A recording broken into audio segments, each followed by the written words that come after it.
Hello, welcome everyone. Thank you so much for being a little bit patient as we had a little bit of a slower start this morning. Good to see some familiar names from the last few weeks and some new names as well. Um, I think we'll get started right away. Uh, so yes, good morning and good afternoon for some. Um, Before we begin, I'd like to mention that there's Inuktitut interpretation available. At the bottom of your screen, you should be able to, or you should see a little globe icon at the bottom, and you can click that and click the Inuktitut interpretation if you'd like to listen in Inuktitut. Hopefully we will have Galatlisut interpretation available shortly. And if we do, then that's when I will mention that we have Galatlisut interpretation available. So my name is Melinda Ehalawak, and I'm originally from Iqaluit Nunavut, or also known as Cambridge Bay. I'm the Health Knowledge Transfer Specialist at the Inuit Circumpolar Council, and I'm very honored to welcome our speakers as well as our viewers or attendees to the fourth webinar of a 6-week speaker series that's focused on strengthening the health and well-being of Inuit children and families across Inuit Nunaat. So I just want to begin by acknowledging the Inuit lands and waters across Inuit Nunaat where participants are joining from today, as well as the lands that the lands that others are joining us from, including where I live right now, which is Treaty 6 territory, also known as Edmonton, Alberta. We recognize the strength, resilience, and leadership of Inuit communities, and we thank you for taking the time to be here. Your presence reflects a shared commitment to supporting Inuit children, families, and future generations. This webinar speaker series is grounded in Inuit knowledge, lived experience, and community leadership, and it's about visioning together and learning from one another what a full continuum of care could look like for Inuit children and families. We're grateful to all of our speakers, partners, and participants who have contributed to this important dialogue and who will contribute over the next 3 more, or I guess today, and then 2 more webinar series. I want to give a special thank you to our interpreters, Rhoda, Cindy, and Alepta, as well as Dennis, who was with us last week, for making this accessible in Inuktitut and in Galatlisut. And I want to give a special thanks to Corinne, who's our digital note taker / artist, for turning these series and all of this information into visuals that I am very excited to share at the end of this series. And I want to give thanks to my colleagues for helping me more in the background with the Q&A and the chat. So throughout the webinar series, we've been trying to focus on different components of health and wellness, or health and wellness for Inuit across Inuit Nunaat by inviting Inuit speakers and Inuit organizations from across Inuit Nunaat to share insights, promising practices, and community-led projects. This presentation is accessible. I will drop the link into the chat shortly. This webinar and the previous webinars will all be recorded and then shared on our social media, YouTube, and website. Week 1 of the webinar series is up on our YouTube page, so if you missed that episode or if you'd like to return and rewatch it, please feel free to go on YouTube and search the Inuit Circumpolar Council. Please feel free to use the chat or the Q&A function at the bottom of your screen to share reflections, questions, or experiences. Some of the recordings of these webinars will be shared on our social media and website. So at the end of this series, if you choose to speak out loud, just know that everything is recorded, but we won't be sharing any personal details. So I'll just go through the agenda quickly. So we'll just be doing welcome and introductions. I'll do a little bit of a project overview. Um, and I will introduce our speakers, Mina, Beaulne, and Dolly. We'll have a little bit of a break, and then we'll have a engagement or Q&A session. As soon as I'm able to drop the link into the chat, then you'll be able to put in the presentation where you're tuning in from, or feel free to leave it in the chat or the Q&A where you're tuning in from. I'd like to gratefully acknowledge the generous support of our funder, Novo Nordisk Canada. Through their financial support, they have helped to make this speaker series possible. There's their support helps. Sorry, I'm just having some technical difficulties here. Their support helps create space for Inuit-led dialogue, knowledge sharing, and the development of culturally grounded approaches that strengthen families and communities across Inuit Nunaat. I'll share a little bit of a background of the project. So this project and speaker series was first coined when ICC was working on a strategic health plan, and through many individuals, including the Circumpolar Inuit Health Steering Committee members, or for short, CIHSC. The CIHSC is a committee led by the Inuit Circumpolar Council, and it comprises of 2 members from Alaska, 2 members from Canada, and 2 members from Greenland that are knowledgeable and experts in health and wellness within their country or for Inuit. And fun fact, Minnie, who was unable to be here today, was one of the original members of the CIHSC. So I was really excited to have her here today to hopefully give us a little bit more background on where this project came from. But Minnie wasn't able to be here, so we're all sending well wishes to Minnie, and hopefully she'll be able to watch the recording of this webinar series. But through their work, it was realized that across Inuit Nunaat, no region currently benefits from a full coordinated continuum of services that supports Inuit children and families at every stage of life. And too often we're working through fragmented systems that don't fully reflect Inuit ways of knowing, being, and doing. And without a shared vision of what a complete continuum of care could look like, it becomes difficult to strengthen systems or advocate for meaningful change. So this speaker series is part of a broader effort to explore what a continuum could look like, to highlight promising programs and practices, to identify key pillars and values rooted in Inuit knowledge, and to strengthen collective understanding and unity. So ultimately, this speaker series is about knowledge mobilization, highlighting successful and impactful work across Inuit Nunaat, building clarity, alignment, unity, and momentum with the vision of building an Inuit-led continuum in the future.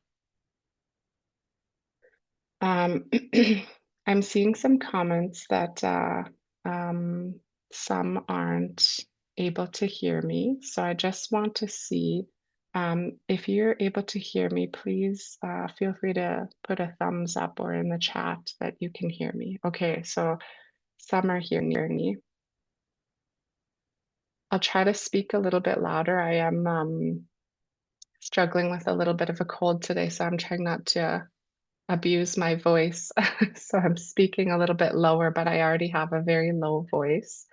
So I'll try to speak a little bit louder so that maybe if there's a technical issue on the other end, that at least my voice is louder.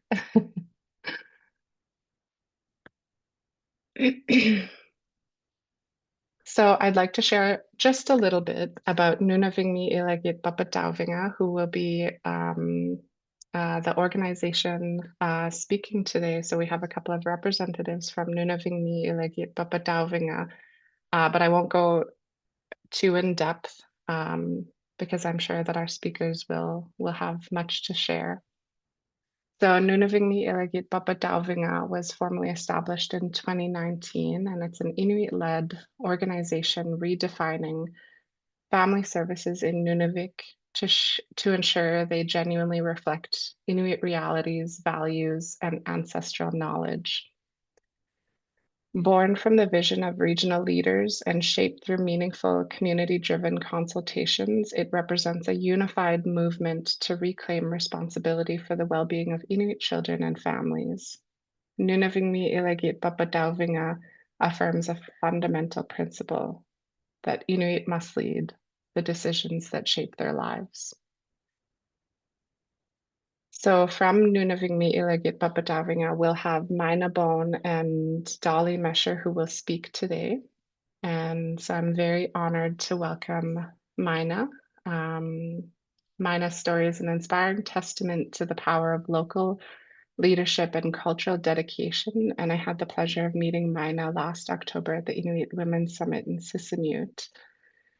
Mina was raised in Beaulne, and she started her journey as an intervention worker at just 18 years old, showing a commitment to her community from a young age. Her work at Inuit-led Health Center's youth protection team highlighted her ability to listen deeply and engage with community needs effectively. And over a decade, Mina developed intervention plans that were not only strategic but also compassionate, ensuring that every child and family received the support that they needed. Her deep understanding of the local child protection and social services system led her to a pivotal role as an advisor for integrated youth and family services in 2017. And then as director of Nunavingmi Ilagiit Papatauvinga, she initiated a visionary 10-year development plan aiming to restore local responsibility for Inuit children's well-being. In recognition of her significant contributions, Mina was honored with the King Charles Coronation Medal in 2025, celebrating her efforts in uplifting Inuit women and girls, and preserving Inuit culture. Her leadership continues to inspire and strengthen her community, as well as other Inuit across Inuit Nunaat. So welcome, Mina. Thank you for being here. And I'll share a little bit about Dolly Mesher. So Dorothy Dolly Mesher is a remarkable example of resilience and dedication in service to her community. Born in Kuujjuaq, Quebec, she continues a legacy of social commitment inspired by both her grandmother and mother, who were trailblazers in social work. Dolly's journey is not just about individual achievement, it's about uplifting her community. And returning to education while managing family and work commitments shows her determination to bring positive change. Her involvement in suicide prevention and wellness initiatives highlights her commitment to addressing critical issues faced by her community. And currently, Dolly serves as the vice chairperson of the board of directors of Nunavingmi Ilagiit Papatauvinga. This role allows her to influence family services in Nunavik, ensuring they align with Inuit values from childhood through adulthood. Dolly's story is not just about professional achievements, it's a testament to her creativity and practical skills, which she uses to organize community events and inspire others. So I am very grateful to Mina and to Dolly, and sending well wishes to Minnie, who couldn't be here today. So thank you both for being here. Very excited to learn a little bit more about both of you and to learn a bit more about Nunavingmi Ilagiit Papatauvinga. So welcome and thank you.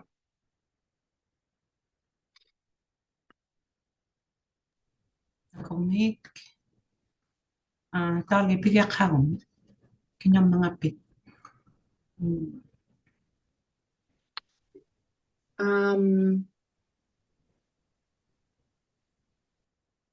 Yeah, so thank you Thank you for having us today. Like you said, it was a quick last minute switch from Mini to me. So it's, as you can imagine, it's a lot. It's a big shoes to fill when Mini's not here. But like your introduction, I'm the vice chair for Nunavimmi Ilagiit Papatauvinga right now. We were elected in 2024. So our term is coming up soon, and I'm hopeful to be continuing with this organization as it grows, and I feel privileged to be here right now. Thank you, Dolly. We're very grateful that you're here today. And yeah, I think that Minnie would say the same, but like it's so important to sort of hand the work through. And I've had the pleasure of working a little bit with Minnie, and very inspiring, very big boots to fill, but very grateful that you're here today. And yeah, welcome. Mina, I'd love if you could give a little bit of an introduction of yourself as well. Nakamik. Mina Beaulne from Beaulne. I was raised in Beaulne, and I have been, my career has been working around children, the well-being of our children, and the work that we have been doing. I will give a proper presentation of Nunavingmi Ilagiit Papatauvinga, but what led to this, what led me to work in this organization is that I, like Melinda mentioned, I first started as an intervener at the Direction of Youth Protection. And as I was young, learning, after a couple of years of working in this field, it started to shock me that I started feeling that the services were not delivered as they should be, and the children were being placed. I was the one placing the children, and it had no more meaning to what I was trying to achieve in my career. So the work that we do is self-determination for Inuit. And I find it very important, and I'm very privileged to have a great team that I work with, the board of directors and the team that we have developed under Nunavimmi Ilagiit Papatauvinga. Our main mission is to bring back the sense of being a family, to work on the historical trauma that we went through as Nunavimmiut, and to regain the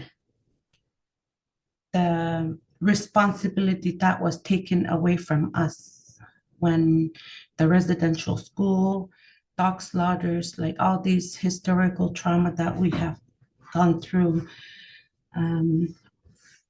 The sense of having a family was taken away from Inuit families.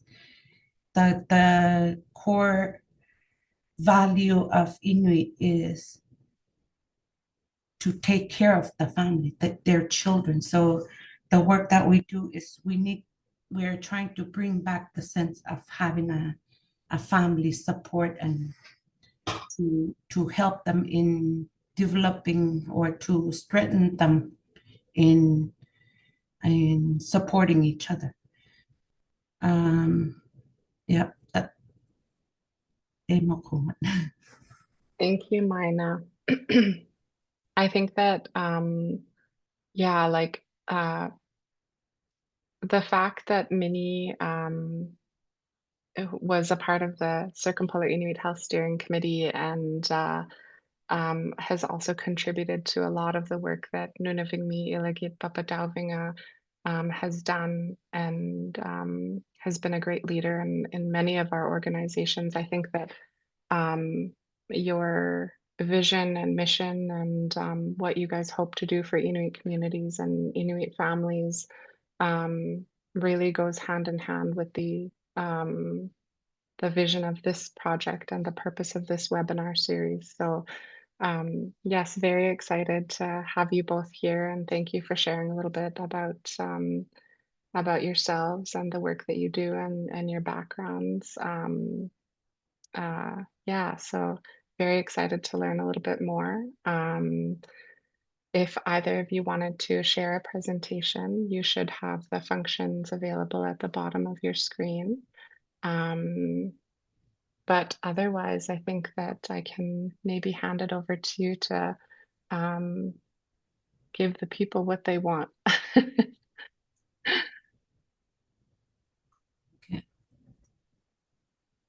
Do you Perfect. see I'm sharing? Yeah. Yeah, we can see your screen. Okay. Bear with me. I'm used to doing my presentation in Inuktitut, but I'll do it in English because I did not prepare my Inuktitut presentation. Nunavimmi Ilagiit Papatauvinga. What we do, we are building an Inuit-led family services system in Nunavik from pregnancy to early childhood to youth and then to adulthood. We are creating a new system of care guided by Inuit knowledge and approaches. We do have services from pregnancy to adulthood, but what we're doing is that we're reshaping, reconstructing how we are delivering the services to have a proper continuum of service for our children.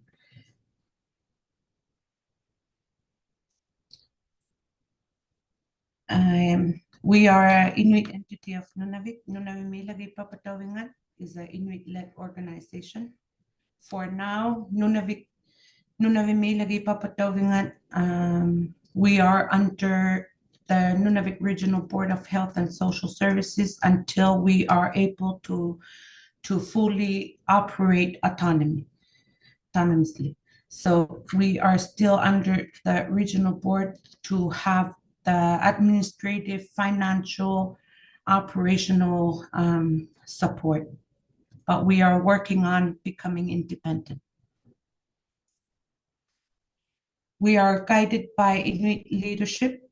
We have 9 board of directors members. Mina is our chair, Dolly vice chair, Maki Imalak is the treasurer, and Alasianga is the secretary.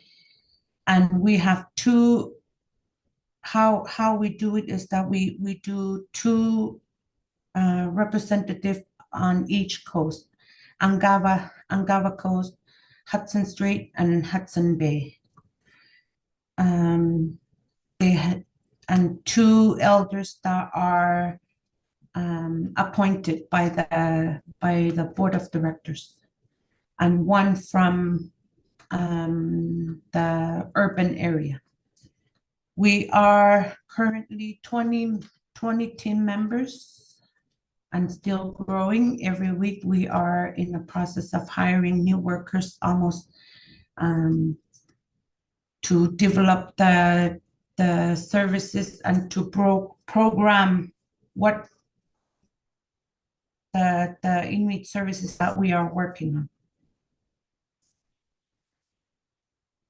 We are working together to strengthen families. We are not an alternative to the current services in Nunavik.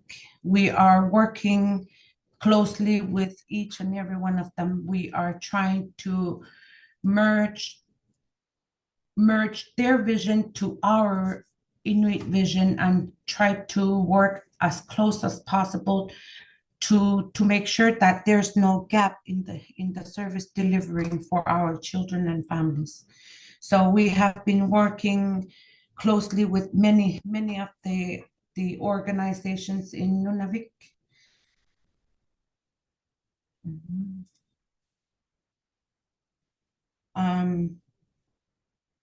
If I could do a little history of where we started, in 2010, there was a big human rights report that came out for Nunavimmiut children that are under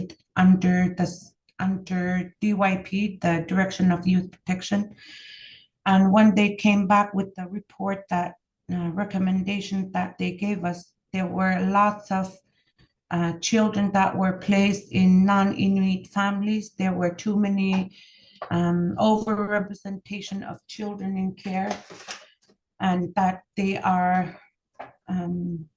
services that were not fully available for the families to receive the proper help that they need. So in 2010, the regional health board decided to create a core group of clinical plan, and one of them in 2017, I was hired as an advisor for youth integrated family services, and this is where we started to first to overview what is really happening in the system and in the region. So we created Sukate Committee, a working group that was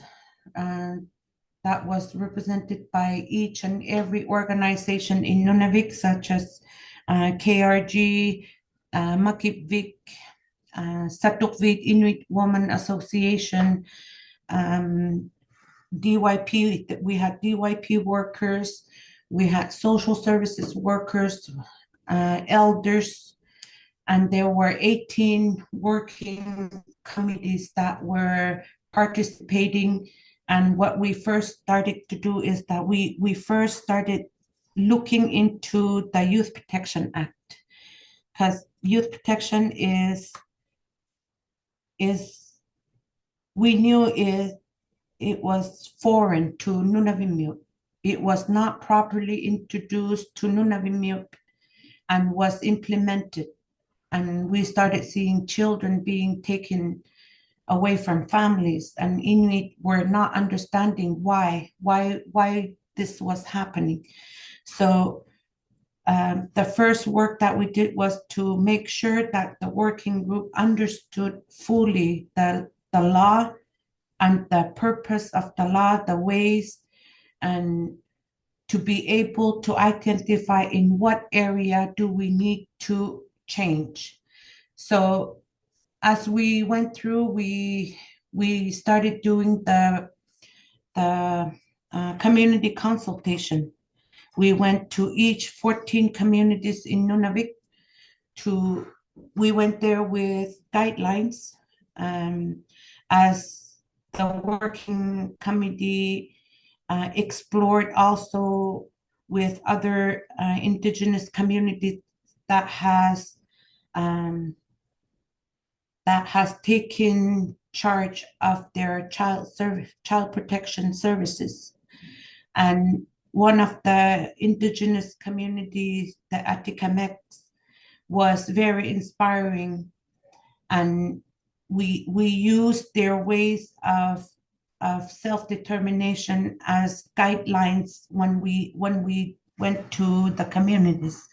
We make sure we had guidelines to be able to have a proper consultation that we are looking for, because child protection was a very criticized hot topic in each and every community. So the approach that we did was to have a proper discussion within the community members. And after we went to the 14 communities, we saw that there was not enough participation among, with the youth. And we felt that youth were the most important in our consultation, because they're the future parents, and they're the one that are living, some are living through the system. So we decided to do a youth forum on youth protection services. So we had 2 youth from each community. We had 26 participants. We invited the Hakjuit Youth Council, and we had various participants, some that are still living through the system, that were placed in foster care, some that aged out in the system. We had young parents that their children are taken and placed in foster care. So it was very intense and eye-opening for us to work on the vision for Nunavimmi Ilagiit Papatauvinga. After the youth forum consultation, because at the very beginning of the work that we started, we were looking into changing the act, the Youth Protection Act. But after the youth forum, we decided that we need to strengthen the frontline services before we changed the Youth Protection Act. There was no, for Nunavimmiut, the Youth Protection Act was too foreign. They couldn't understand, and there was no disagreement in the ilik usinganit sa pumiya watingita, that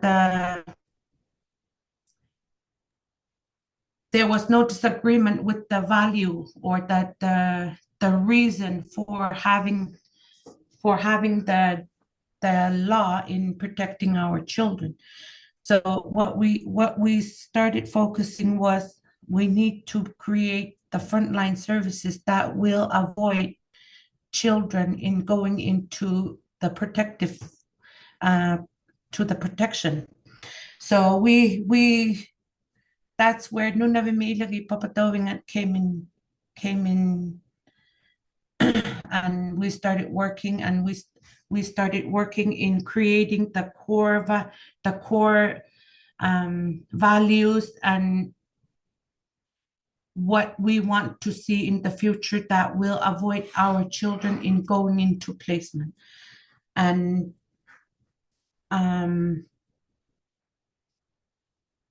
to make sure that all child, youth, and family services are led by Inuit, and have the Inuit decide for their children, and to make sure that the Inuit, the culture of our children is respected within the services.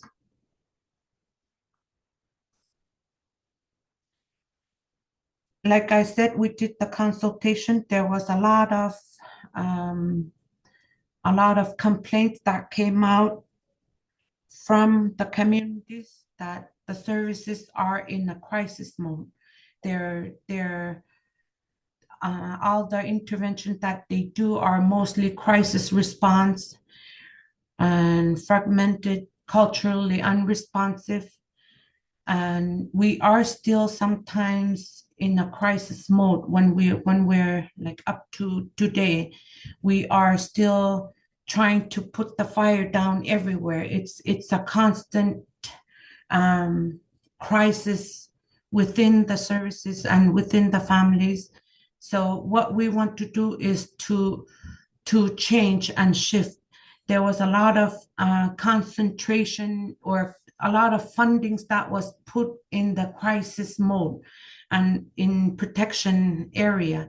So, and we had forgotten the prevention part of the families, the support that we need to give.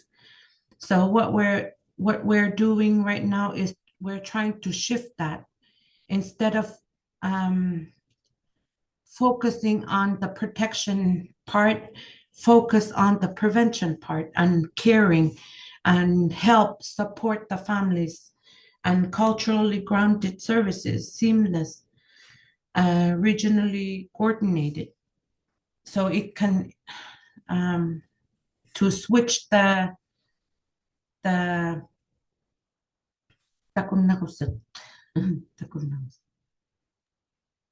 how to switch how our region is interacting and having relationship with the system. Thank you, Dolly. We have guiding principles for Nunavimmi Ilagiit Papatauvinga model of care. We have 4 Inuit self-determination. We need to include the families in order for them to move forward. Prevention and family support first. A stronger Inuit workforce. Right now we have very few Inuit that are working in the system. Equitable services across Nunavik, because there are 14 communities in Nunavik. Some are smaller, some are bigger, and in a smaller community they have less services. And what they do is they have a team that does fly in, fly out to give services. So we need a consistency of the services in those communities. What will change? In Nunavik, we have a very particular way of doing or delivering the services. With the James Bay Northern Quebec Agreement, we have 2 hospitals in the region, regional hospitals. One in Kuujjuaq, that is called Tulatavik, and one in Puvalnito, Inuit-led. So each hospital have responsibility of caring. Like Tulatavik has Angava site and Inuit-led has the Hudson site. And in those 2 hospitals, the 2 hospitals has the mandate to deliver child, youth, and family services, including protection services. So we have 2 community services directors and 2 DYP directors. So it's a lot. There's a lot of differences sometimes that we see within those 2 establishments. So what we are working on Nunavimmi Ilagiit Papatauvinga is to integrate all child, youth, and family services in Nunavik to make sure that all those services are properly delivered and equal to all Nunavimmiut. And what we're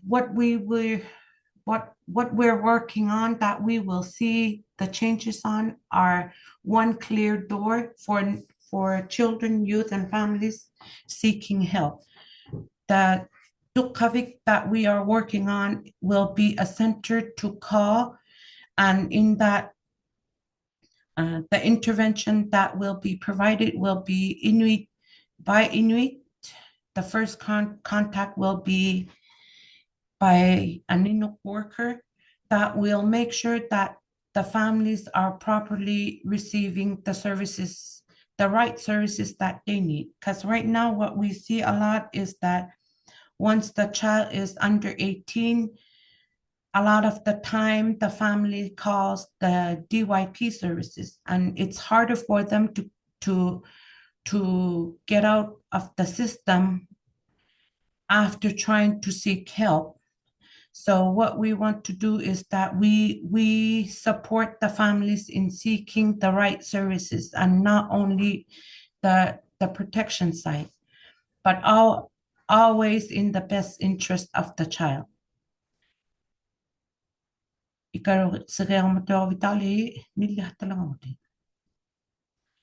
Ilagiit Council.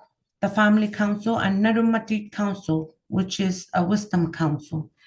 Ilagiit Council comes in place when there's a child or a family that is in crisis and there's a child that needs to be protected or supported. So Ilagiit Council is a program that we have worked on, inspired by the Atikamekw, where a family is put together to decide what is the best way to help the child, and to, instead of having one social worker deciding what will be the best for the child's safety, we try to include all significant people of a child to decide what will be the best way to protect the child, or to support the child, or to support the families that are struggling, to make sure that the deciding, the decision making stays within the family. And Nunavimmiut Council comes in play once the Ilagiit Council does not work. So Ilagiit Council sometimes cannot come up to consensus. So the Nunavimmiut comes in play and try to not discipline, to try and help for the family to go back on the right track, and to remind them. And Nunavimmiut was also inspired by the Atikamekw, but was a lot of the time mentioned by our elders, that they used to have elders that decided for the families that were not able to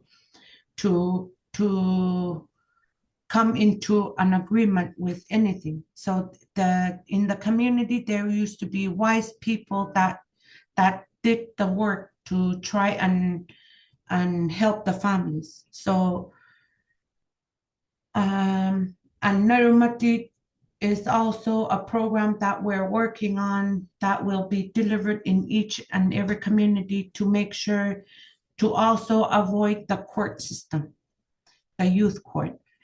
There's right now in Nunavik, a lot of the cases, the protection cases, goes through the youth court. About 80% of the clients are court ordered by the judge. So we want to reduce that, because it's a lot harder for the families to go back or to get out of the system if they have a court order. So we want to avoid the court and try to do it in the Inuit way. And more support before situations reach crisis, to help the families in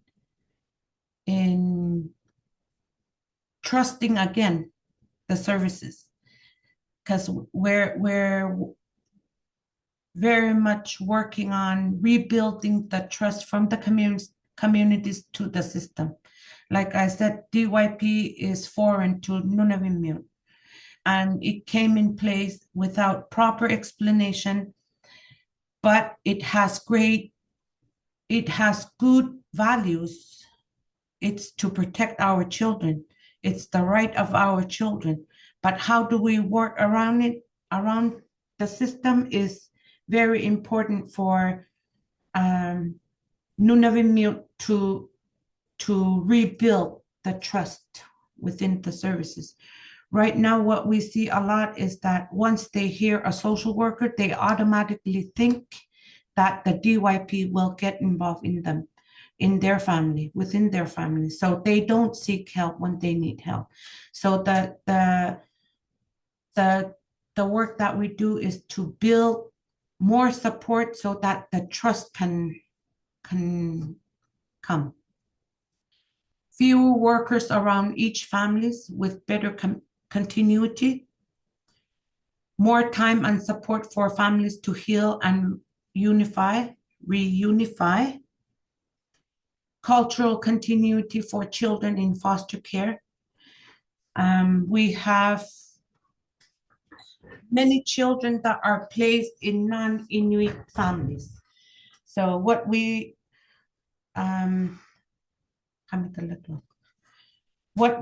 are working on is to build a cultural continuity plan on each child that is placed in foster care, to make sure that they do not lose their language or their cultural, to make sure that they stay connected with their communities and families. And stronger legal guidance for families. This one I find is also very important for our families that have gone through the system. Legal guidance is a big part of the program that we want to work on, that will be the key to rebuild the trust. A person that knows the law and that knows the rights of the parents, the rights of the children, the rights of indigenous communities, will be the one giving out advices to families that will be neutral, that does not work for the DYP, that does not work for the court system, that will make sure that the families are receiving the right services they need, and to also mediate between the services and the families, to help the families in understanding why is it happening to them. And more Inuit workers with better support and working conditions. Family services is one of the hard work in Nunavik. We deal with families that are going through crisis. Sometimes we have no choice but to remove the child from the families for their safety. And we see that Inuit workers are not recognized enough. So we are working to have a better support and working conditions for Inuit workers. The only thing that I wanted to ask, when Mina was speaking about the Sukait committee, before all this started, elders were heavily involved, so the decision and the guidelines and the direction of just to make sure the direction and the guidelines of where we were headed, where Nunavimmi Ilagiit Papatauvinga was headed, was aligned with our culture. And throughout the whole process, it's still staying the same. We rely heavily on elders' knowledge and their guidance on child rearing or conflict resolution through Inuit Nunaat. So the Nunavimmiut Council is elders who are able to guide the families to make the proper decision for their child, for where the child is headed in their family.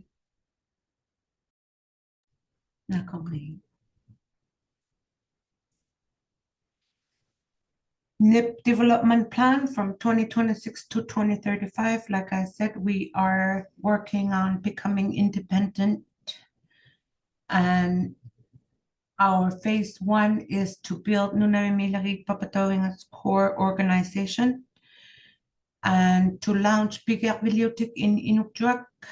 Pigakvillutik, we call it Pigakvillutik. We do not call it a pilot project because we are, like I said, we're building the trust with the community. We don't want a pilot project that may fail. So we're trying to we're working really hard to try and make sure that we do not have children fall into the crack within the continuum of services. And to take over early childhood and foster home services throughout Nunavik. Early childhood, we have programs from pregnancy to 7 years old about for prevention, and there's also programs that are acting early programs and to help families that have children with special needs. So this service, we feel that they're the most important services, the first entry to the services for the families. So we want to make sure that each and every community have those services that provides for the families. And some smaller communities still do not have early childhood programs. So what we're working on under Nunavimmi Ilagiit Papatauvinga is to make sure that we implement early childhood programs in each and every community before Nunavimmi Ilagiit Papatauvinga launch a full continuum of service in each community. We chose Inuit because we know they have strong Inuit early childhood workers. And early childhood, like I said, is the most important. So we want to have, we chose Inuit because of that, and to make sure that we have Inuit-led programs that are leading the Nunavimmiut. Foster home services, we have started since 2024, we have started to take over the accreditation of foster families in Nunavik, the evaluation and the accreditation. So we have workers that are every day working on recruiting, evaluating, and accrediting foster families. Now we're working on building a program to support foster families to make sure that we have Inuit foster families that are well supported through Nunavimmi Ilagiit Papatauvinga. And to also, it's part of it is a big part of self-determination also, because it's Inuit deciding for Inuit children where they're going to be placed if they need to be moved from to another family. For Ilagiit and Nunavimmiut Council in all Nunavik, and legal guidance for Inuit families. Ilagiit and Nunavimmiut Council will be a regional project even if we have a big Beaulne in Inuit. And we have already started Ilagiit Council. We have full-time workers that are doing family council, Ilagiit Council, and families that have urgent priority that were identified as urgent priorities within the Youth Protection Act under Quebec. There's a new law that says that there was an amendment of the act that said an Indigenous child can no longer be placed until the age of majority unless they have conducted a family council. So we're starting to have a demand on Ilagiit Council coming from the services. Legal guidance is providing the legal advices to families. We have one worker that is doing her internship on that, and we already had 2 very positive feedback coming from the families because they felt their rights were being violated by the system. So the worker had helped them in building the working relationship with their social worker to have a better service provided to them. Phase 2 will be strengthen the model in Inuit and expand in the 6 more communities. And then phase 3 will be a rollout in the remaining 6 communities and build long-term facilities in each communities.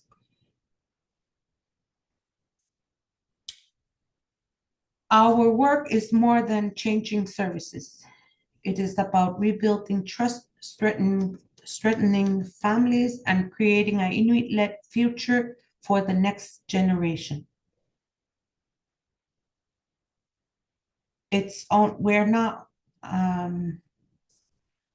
We are working closely with the services. We have great collaboration coming from the Director of Youth Protections. We have great relationship with the national DYPs, with the Quebec government. We are in the process of our legal status, but it's still not very clear which path will be taken.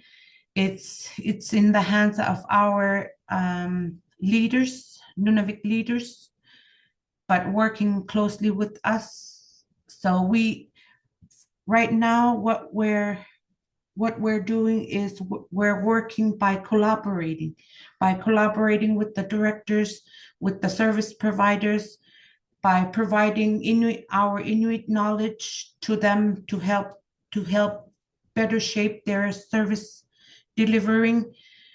We still do not have a legal status that give us the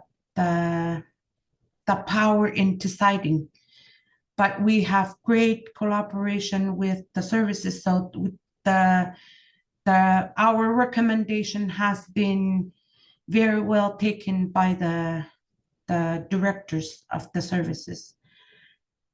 Dolly,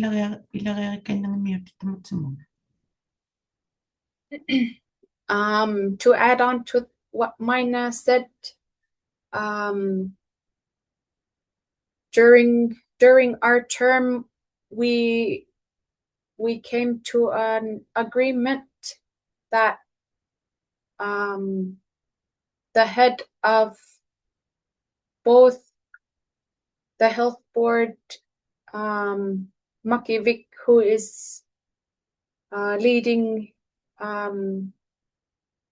who takes the leads in our rights as Inuit, are supporting us as well. Both of the hospitals directors are very open to where Nunavimmi Ilagiit Papatauvinga is going. So that collaboration and that interest into Nunavimmi Ilagiit Papatauvinga has been very influential in continuing the collaboration with working with everybody. So we're very hopeful and excited in the next steps that's going to be coming for this organization. Although I said we still do not have the legal status of deciding for our children, the close collaboration that we have with the directors, one of the directors gave us the okay, or the agreement for one of our workers to be working closely with their interveners. So the cultural continuity work that we are building, the program that we are building, we are involved in life plan committees, because there are children that needs a life plan decision. So Inuit are included in those kind of decisions. We are included in any kind of decision making for our Inuit children now. We are starting to see changes in the system, children coming back, more contacts, more visits coming from from the services. There are more children that are placed in foster care down south that are coming more regularly now. So it's the work that Nunavimmi Ilagiit Papatauvinga is doing is to also include the services. We want to work with them and work closely with them. We know we are a small, we have very small communities in the region. We know we cannot work, only Inuit cannot be the one delivering the services. So we need to work very closely with non-Inuit. So we are also working on educating them about our culture. So we have been doing blanket exercise. We have been giving it to judges, to politicians, to students, to caregivers, and to service providers. So it's also one of the very popular activity that is that Nunavimmi Ilagiit Papatauvinga workers are delivering. And we are also very present in each and every step of the regional committees on child, youth, and family services. So we are working on our legal status. It depends on Makivik, the leaders, the politicians for Nunavimmiut, but we're already working very hard with the service providers. Nakomi, that's the end of my presentation. I just wanted to add that just the importance of the work that they're doing right now and the impact that it's having. As Mina was saying, some of the children in the system are down south, and an example was from last summer? Nunavimmi Ilagiit Papatauvinga had taken children in foster care living down south to camp for a week, and one of the child had asked if they were still in Canada, like they were in their homeland, and they had such a disconnect to their culture and language and who they are. Receiving that feedback from the worker, and it showed how much importance the work that Nunavimmi Ilagiit Papatauvinga is doing. And me, I'm the Inuit Values and Practices Manager at Isuaq Civic Recovery Center in Kuujjuaq, which is a recovery center for addiction, and we're giving services to families and single people. Every time we're going in a family cycle, the services we're giving to the families here coming with their children, I always see a link, like if NIP was fully functionable right now, we could refer them very easily and they could get supported. Like right now, we're in a cycle right now, and one of the ladies has her child in foster care and she feels kind of stuck. We have a very big job to do with NIP. I just wanted to mention that. Thank you. Thank you both so much, Mina and Dolly, for your presentation and your insights. I think that just your last bit of information, Dolly, it really shows the importance of having an Inuit-led continuum of services, because then it prevents individuals and Inuit families from feeling left stuck and sort of in the gray gaps of services and just essentially having a smoother path to recovery or wellness or whatever it is that they're trying to achieve. So I think really like kudos to your team, your board of directors, and then all of the other organizations that are involved in the work that you guys are doing. I think that um, the framework that you guys are using and the relationships that you've developed with other organizations is really a true testament of what a successful continuum looks like. So if I was in person, I would like give a standing ovation to the work that you guys have done, and I'm very grateful for being able to learn a little bit more about Nunavingmi Ilagiit Papatauvinga. Um, we'll take a 10-minute break to give your voices a little bit of rest as well as the interpreters. And then when we return, we can do a little bit of engagement with the audience to give opportunity for questions or insights or sharing experiences.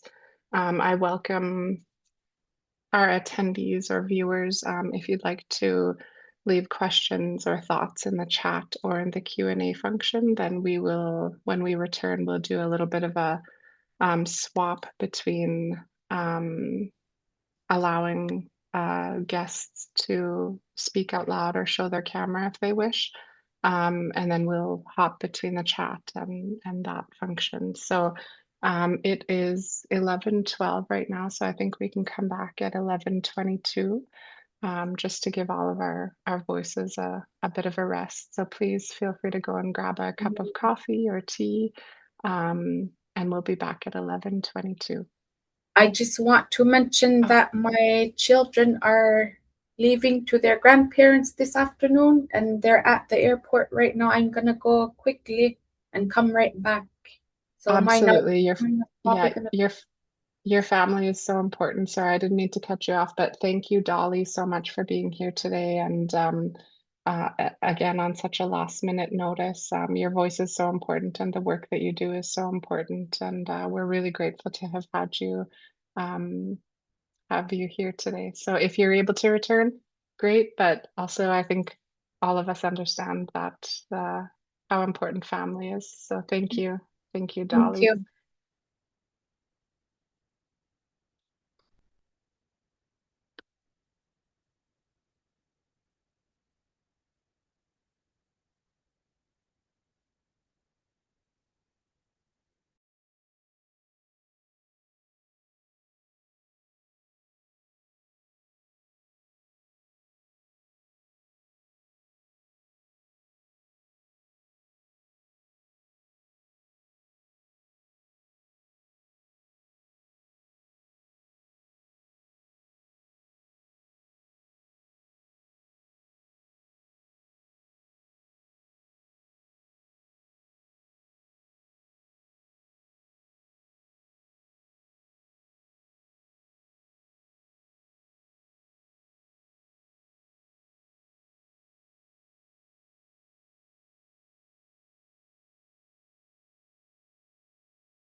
Okay, welcome back, everyone.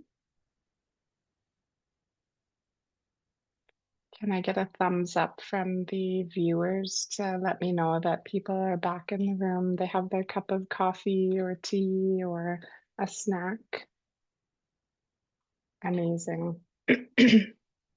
So again, I wanted to say a big, big thank you to Mina and to Dolly for presenting on this webinar series today and taking the time out of their busy week and schedule to prepare a presentation and to share a bit about the work that they do in Nunavik through Nunavingmi Ilagiit Papatauvinga. So I think now we can open it up to the audience if there's any questions, thoughts, insights for Mina and for Dolly when she's able to return. If you look at the bottom of your screen, you should be able to raise your hand if you'd like to speak. But otherwise, we could, you can drop your questions or thoughts in the chat.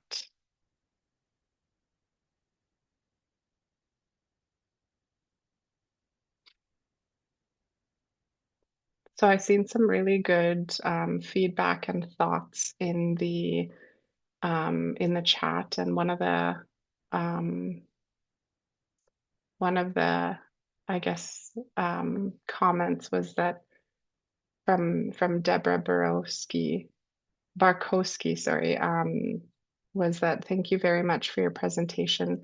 It has taken you a lot of work to get to where you are now. Wow, and I very much agree. That's a lot of voices and work and effort to put something so impactful together.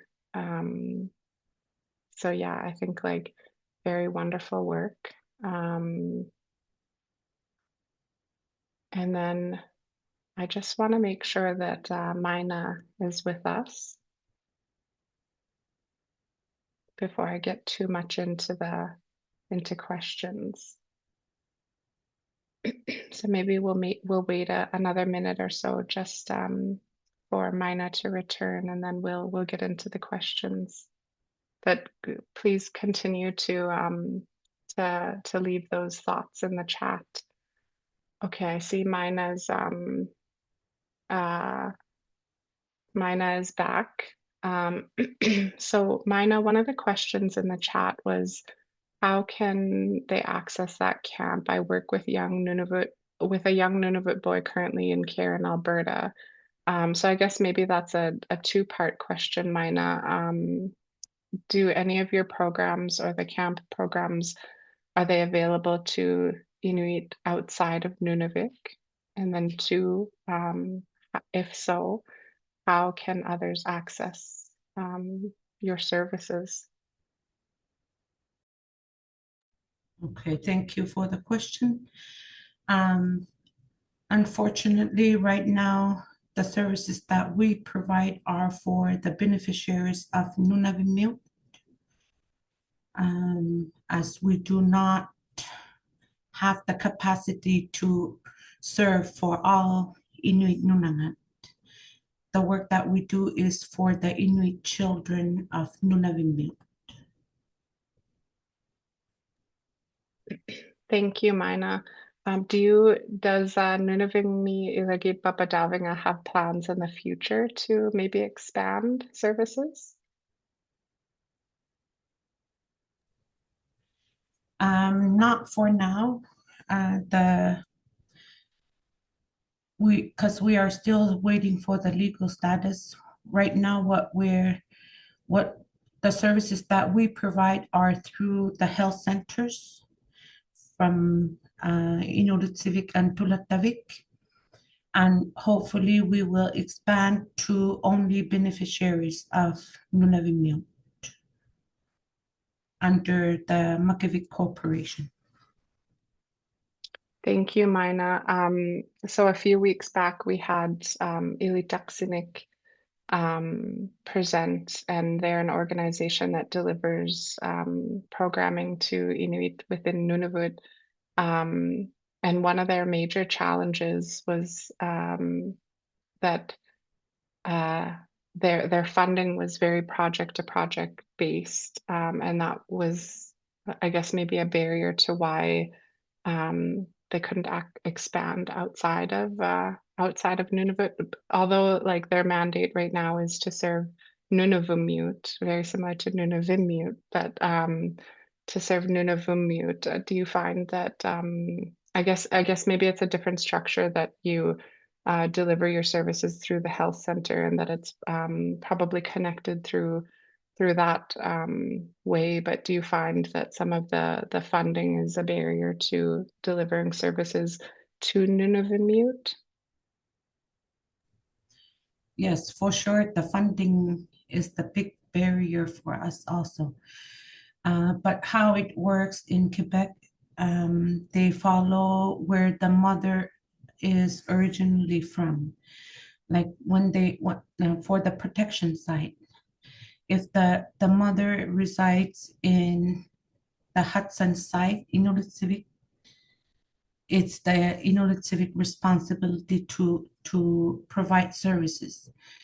But the difference for Nunavingmi Ilagiit Papatauvinga, we want to regionalize it in Nunavik first and then expand the services for those outside of Nunavik that are beneficiaries of Nunavimmiut. We are funded under the Quebec government, and the funding comes from Quebec government, so it has to be the District of Quebec. So, but there are still ways of going through going through the intake if ever there's a family member that, because we have had cases, because Sanikiloaq is very close to Nunavik, and there are families from Nunavut that are living in Nunavik or vice versa. So there are still ways that we can deal with that. If there's a, like, let's say a grandchild that lives in Nunavut and the grandmother lives in Nunavik, so there's still ways to go around it.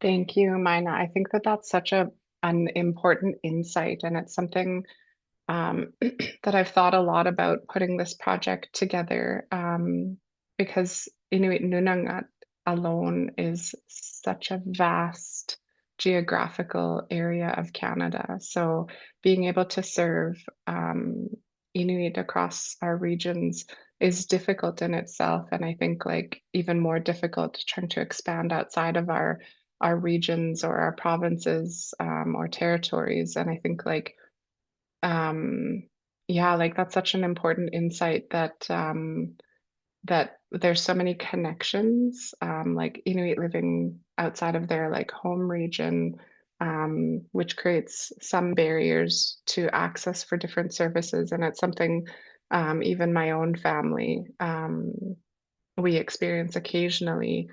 Like, I'm from the western side of Nunavut, and so Nunavut is broken up into three regions, similar to Nunavik, where you're broken up into two regions. But I lived in Iqaluit for almost 8 years, but I'm technically a beneficiary of the Kittiput region, which is on the western side of Nunavut.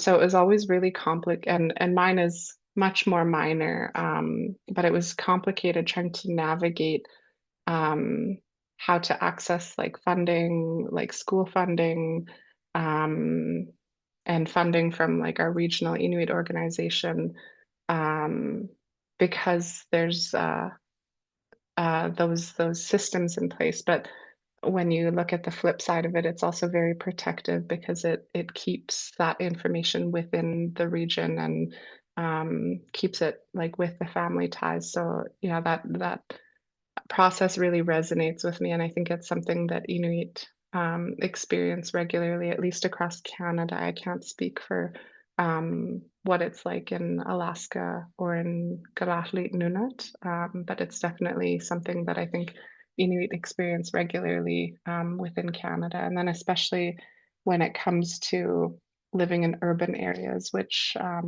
for those that don't know, a lot of Inuit live outside of Inuit Nunaat, so we live in urban areas within Canada. And a lot of Inuit live in like the hubs, the southern hubs. So I live in Edmonton, Alberta, which is very much a more of like a medical hub for the Kitikmeot region. But each of our regions within Inuit Nunaat, we all have like a southern hub that Inuit tend to go to. So I think that we're seeing that more often, and I love to hear that as you guys are navigating your frameworks and your processes, that you're keeping in mind that Inuit live outside of their I guess traditional homelands. So thank you for that insight. There is another question from Lynette McElroy, and I apologize if I'm saying anyone's names improperly. But her question was, she was wondering about the translation of Nunavingmi Ilagiit Papatauvinga. Okay. Sorry, I did not mention it at the beginning. I usually do that. Nunavimmi Ilagiit Papatauvinga means where Nunavik families are protected and supported.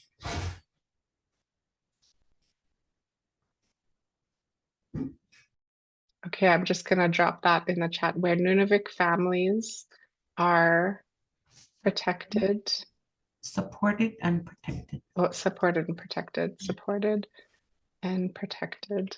Papatsiyo in Inuit is an Inuit word that says where you protect something that values you the most. You papatsisun, they protect and values it and protects it from any kind of harm or someone stealing it or you. I really like that. Thank you, Mina. Can you spell that word, Papa? What was it, Papa? Papatsiyo. Dao? Oh, Papa Papatauvinga? Dausi? No, Papa Dausiu. P-A Mm-hmm. P-A-P-A-T-S-I-J-U-Q.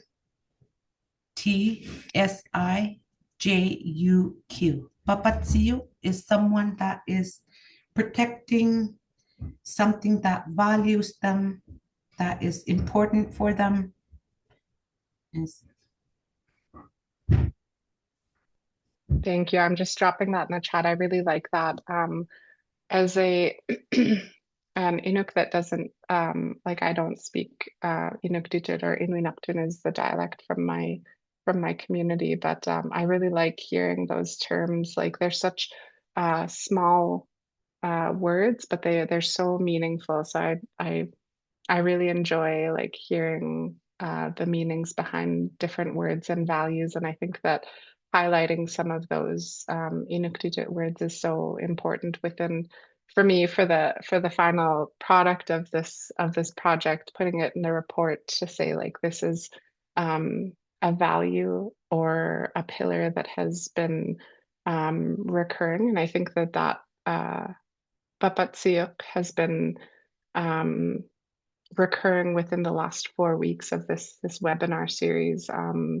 And having words and terms like that is so important for envisioning a continuum of care. And I think that Nunavimmi Ilagiit Papatauvinga really emphasizes that. And yeah, so thank you, Mina, for sharing that. Um, I would love to open it up for any other questions if anyone would like to raise their hands or if you want to drop any other questions in the chat. As you were presenting though, I had a couple of thoughts that I had wrote down. Oh, okay, actually I see in the Q&A, I'm missing that. It's not within my screen. We have a question from Tapasam Morak. how can we better reach out to children in foster care that are placed outside of our culture to learn their culture? I think that that's what Tapasa is asking. So maybe you could give a little bit of insight on how Nunavingmi Ilagiit Papatauvinga works with children or families where the child is placed outside of their home communities or where their families are living. I know as much as we try to work towards not doing that, it's still happening. And I think that you had shared a little bit about that within your presentation. But do you have, or does Nunavingmi Ilagiit Papatauvinga work with children that are placed in foster care outside of the community? And then if so, how do you promote cultural identity? We're still very much in a preliminary phase with Anik Olok Tutut Kamaringit. We call it Anik Olok Tutut Kamaringit Foster Care Department. Like I said, we first started by taking over evaluation, accreditation, recognizing if it's a good foster home or not. So by doing that, we are working towards taking over the whole foster care department in the region. And Anit Olok Tutu Kamaringit are working very closely will be working very closely with the cultural continuity program that we are working on.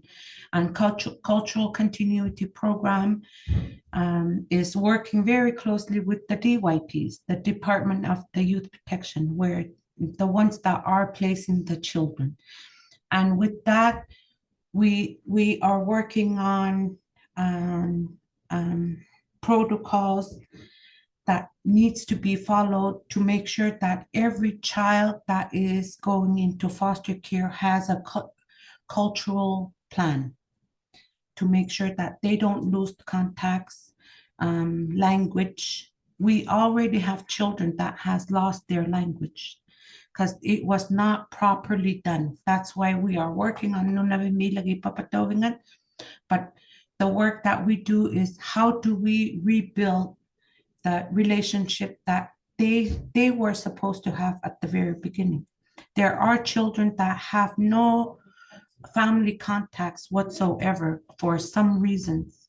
And what can we do to those children? That the first activity that we did was the camp. We had 12 youth that came to North that they're not originally from. They came to Beaulne. And we involved elders, hunters, and they went on the land to try and reconnect them to the land. There were children that said, I remember having this with my grandmother when they were eating blackberries. So it was those little stuff that we need to build. The program needs to be built, and it varies one child to another. Some children have more contacts with their families.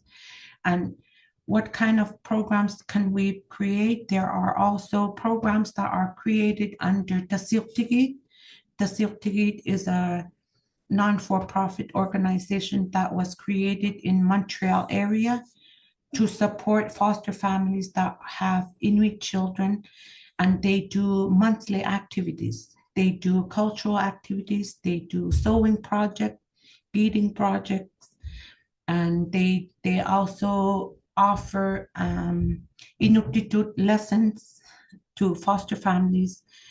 In the community, we're starting to see more regular visits from those children that are living south. So when I was still working for the DYP, in the act, it says that if the child is placed until the age of majority, there are possible ways of legalizing the the caregiver example. For example, a tutorship. There's a tutorship program. There's adoption. And Nunavimmi, we make sure that adoption is not a possible way. Because our Makivik Corporation that protects Inuit rights, do not allow an Inuk child to be adopted to a non-beneficiary Inuk, non-beneficiary. So beneficiaries cannot be adopted to non-beneficiaries. And it's the same thing for like Inuk beneficiary from Nunavik cannot be adopted to an Inuk outside of the like from in Nunavut. It has to be legalized through court. But we also have customary adoption.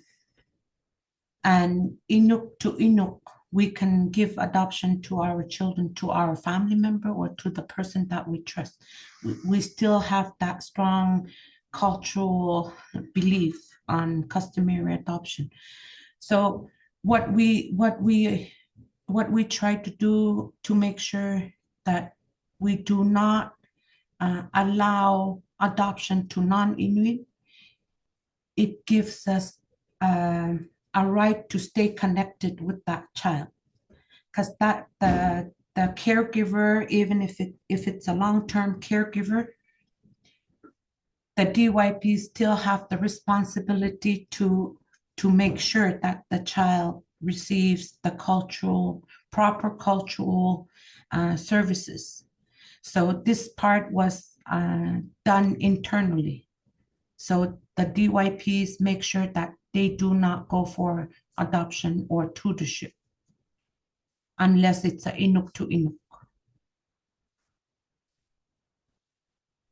Thank you so much for that insight, Mina. You learn something new every day. I knew that customary adoption was very much like a traditional practice, but up until today, I thought that customary adoption only happened within Nunavut. And I see it, one of the comments in here that customary adoption happens in Alaska as well. So it's really good to hear that that traditional protective practice is still happening. And I think like it's something that I've been working on within my job at ICC as well, is to really understand customary adoption and then what or how, I guess to like we know that it's a protection practice and that it keeps our children within the families. But then to be able to write it out for the use of like policy and advocacy within all of our territorial or provincial governments, that this is a protective practice and it's something that we've been doing for thousands of years and that is still actively happening. So it's really good to hear that within Nunavik, this is happening and it's I guess like accepted and that the Quebec government works with Inuit to ensure that that practice is happening. So thank you for sharing that, and thank you to the viewers for sharing some insights about different practices and customary adoption that are happening within your region or your area of Inuit Nunaat. So we have about 13 minutes left. There is another question in the Q&A from Kirsted. I hope that I'm saying your name properly. Does Nunavingmi does Nunavingmi Ilagiit Papatauvinga program collect data related to these programs? And is any of that information available to share while respecting confidentiality requirements? They're particularly interested in understanding the Inuit contributions to the procedures and policy infrastructure that guides this work. And I think that was also one of my, when I was writing notes, I really like that you have the Ilagiit Council and the Nunavimmiut Council, the Family Council, and the Wisdom Council. And I'm going to add on to this question, and I'll loop back to the main question. But I was really curious to know how, through the consultations with the elders to form these councils, if those processes or frameworks or the knowledge that the elders were sharing to form those councils were informed by like traditional practices. So I guess I'll paraphrase the original question, and then I'll hand it over to you. So Kirsted is just wondering if one, you collect the data related to the programs, and two, if any of that data is available to share. And then three, which is kind of a combination of their question and my question, what was the process like for consultations with Inuit or Inuit elders, and how much of that knowledge is within those councils or the work that you guys are doing? So maybe we'll go back to question one. Do you guys collect data? As we are still not fully independent and we're working on the core organizational structure, we do not have our own data system yet, but we work closely with the DYPs. But what we're keeping all the files, and we created a filing system within our own, but we're in the process of hiring ITs and like the core organizational structure, and the data collection availability is still in the process of being decided who will be the data provider. It's the politician that needs to decide for that, but we're keeping everything that we have. We try to make sure that we keep track how many clients, how many families did we see. So that's my answer for the data. Thank you, Mina. That's really good to hear. I think that data is so important, and it's not something that traditionally Inuit practice, because everything was given verbally. All knowledge was shared verbally. So I think that for those that didn't know that, that's also a very important insight to take from today, is that Inuit are very verbal, but data collection, I think, in this day is incredibly important to retain for future like policy and advocacy. So thank you for that answer. Second part of the question. Okay, I guess you kind of answered the first two. So data collection is in process, and is not yet available, but maybe in the future. And then, so the last question was wanting to understand the contributions of Inuit and Inuit elders to the procedures and policy infrastructure that guide this work. So I think maybe highlighting a little bit about how the Ilagiit and the Nunavimmiut councils were formed, and then how that knowledge has been transitioned to what you guys are doing today, if that makes sense. I can try to answer.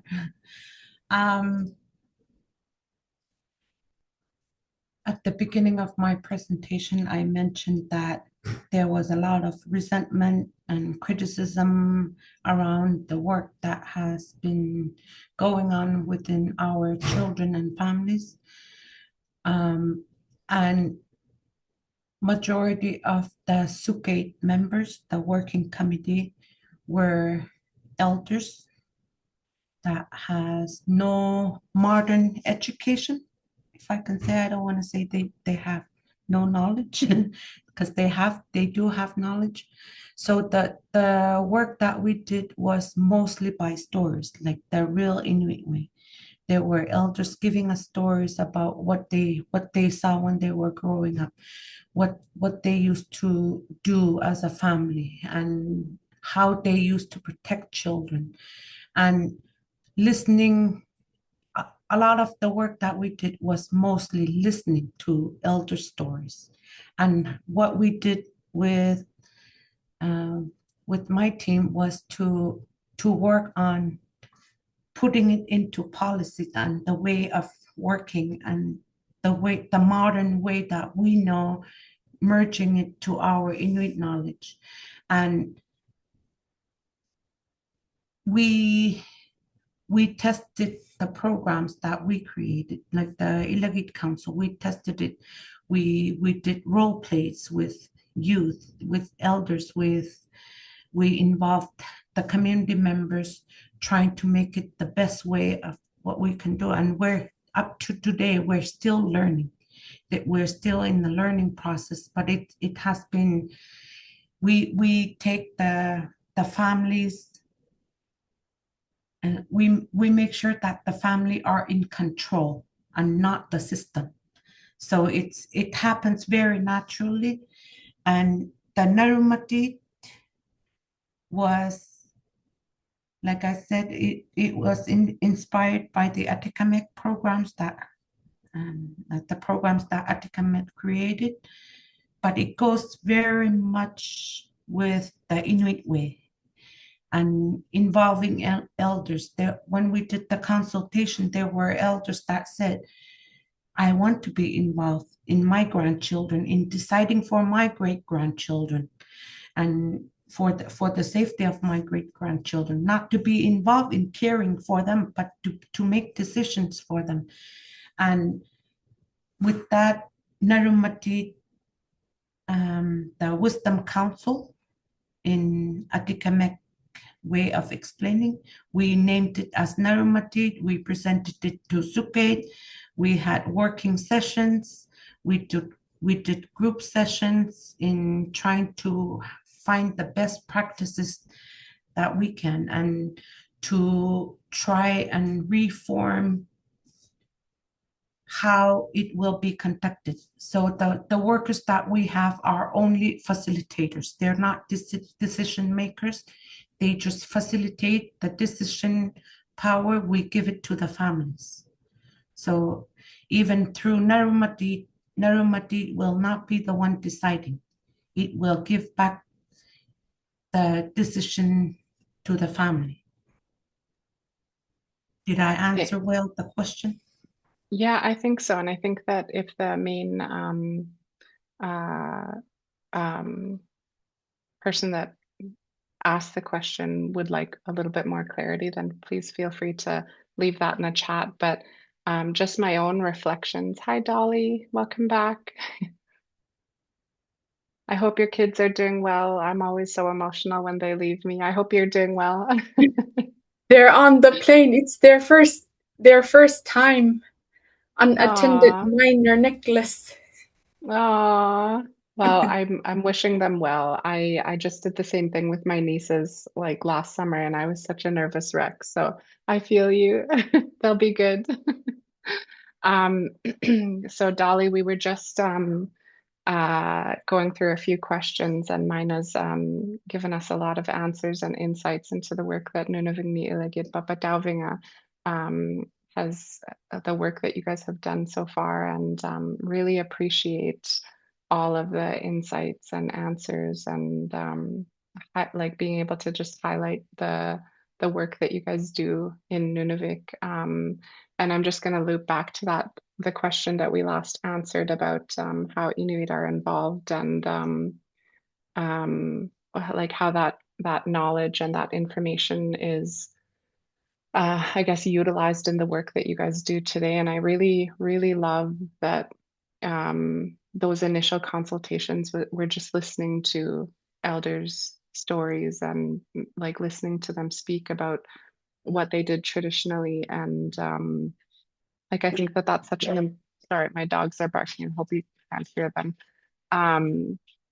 Verbal history is such an essential part of our culture that is still practiced today. And I think that in this day and age where we're like so technology focused and where we have to create policies and procedures and frameworks, that it can be such a barrier to actually listening to the historical pieces of our culture. So I really appreciate that that's something that Nunavingmi Ilagiit Papatauvinga has prioritized within your work, and then been able to translate that knowledge and those stories into the work that you guys do today. I'm just going to have a sip of my tea here.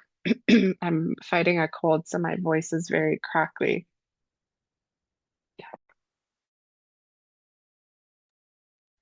But I wanted to say that like what I was hearing was that the Inuit Kauyimayat Duklangit, which is the IQ principles that Inuit follow within Canada. It sounds like that is at the core of your vision and your mandate, and then you expand beyond that by consulting with Inuit and Inuit elders to inform the work that you guys do. And I think that going back to the whole point of this webinar series and this project is to really utilize the information that's already within our culture, and then being able to apply those traditional and cultural values and principles into the work that we do today, so that it is fully Inuit-led, Inuit-informed, and then ultimately and most importantly that it works for Inuit because of those two other pieces. So that's kind of what I was hearing when you had answered those questions, Mina. So yeah, thank you again for highlighting and sharing those very important insights. I think that it's 12 p.m. my time, which means it's 2 p.m. for others, and I think 5 p.m. for others, and maybe actually really early for other Inuit, maybe in Alaska. But if there's any other questions, or if you'd like to reach out to Mina or Dolly or any of the board of directors at Nunavingmi Ilagiit Papatauvinga, their information is within the information section on this Zoom call, or you can also reach out to me and I can connect you with Nunavingmi Ilagiit Papatauvinga. I really appreciate you, Dolly and Mina, for being here today and sending very well and warm wishes to Minnie, who couldn't be here today. The work that you guys are doing is so impactful and so important, and I'm really grateful for the opportunity to have learned more. And yeah, like I just really appreciate this opportunity to learn more about the both of you as well as the work that you guys are doing. So thank you again. I did leave my presentation in the chat, and I'll just drop the link again if anyone would like to use that presentation for contact purposes, or there's also a survey at the bottom or near the end of the presentation. Please feel free to fill out the survey so that for future webinar series, we can make sure that we are giving the audience what they want. But then I'm also going to give it back to you, Mina and Dolly, if there's any last thoughts that you would like to share with the audience before we end this webinar. Thank you. Thank you for allowing us to present our work. And we are very open if there's anyone that wants to contact us for more questions, or if you want to chat further, we're very open. And nakomik. Thank you, Mina. Before I hand it over to you, Dolly, I see that Aleka, our Galatlisut interpreter, maybe had a question, but I don't speak Galatlisut or Inuktitut, so I'm gonna switch to the Galatlisut interpretation function to see if maybe Aleka wanted to say anything.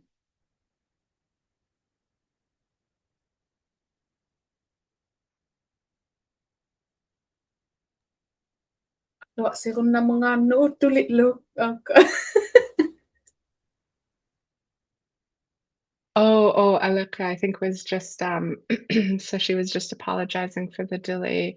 Aleka, I had mentioned at the beginning of the webinar that you would be joining later. So thank you for joining us for most of the webinar series. I really appreciate that. And then Dolly, I'll hand it back over to you to, I guess, conclude our webinar.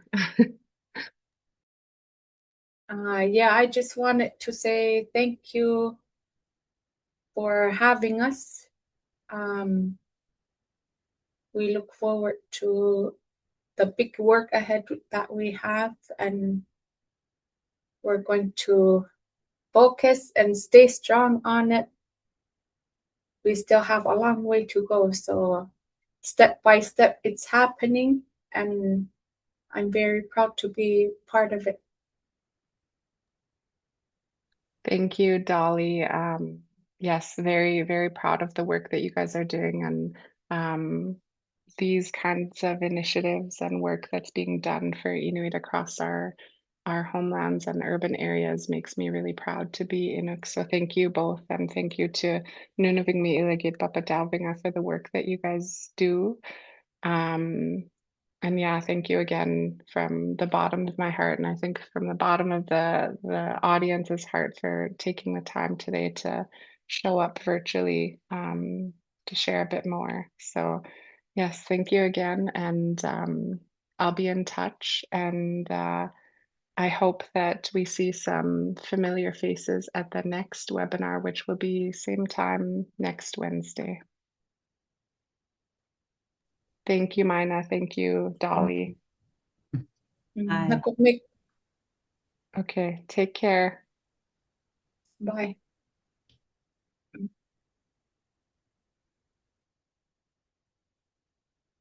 Okay, bye everyone. It was good to see familiar faces, and thank you so much for your comments and insights. And I hope to see you all again next week.